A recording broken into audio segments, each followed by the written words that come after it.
The 37th annual Pride festivities have begun with the raising of the transgender and rainbow flags at Toronto City Hall by Mayor John Tory. In his speech, Tory emphasized the diversity of the city and the importance of keeping an open dialogue about issues important to the LGBTQ2S community. I'm not going to stand here and pretend that the work in Toronto, the work in addressing those issues is done, because it's not done. There are issues right now that are being discussed and worked through.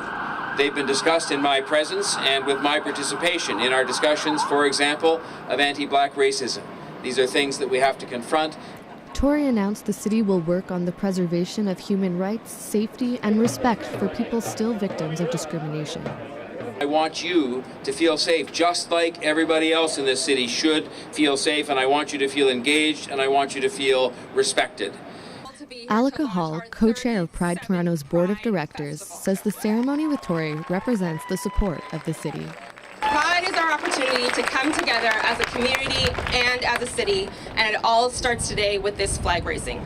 Jeremy Vincent attended the ceremony dressed as a Kiwi and representing Community One, a nonprofit that supports the LGBTQ2S community. He says Pride is an opportunity to inspire others. You need role models to sort of say, this is where we're at. We're coming forward. Hull says what makes Pride so special is the participation of the Greater Toronto community. Seeing different organizations who are not even part of the Pride Month festivities, putting up their own rainbow flags, putting up the trans flag, having their own activities and programming for community members. So really seeing people come out and just overall seeing in this city the overwhelming amount of support that there is for our community. Though the rain came down during a barbecue after the ceremony, the sun remained bright until the flags proudly waved. And with that, Pride Month officially kicks off in Toronto. Throughout the next few weeks, there'll be events across the city, culminating in the big parade at the end of June.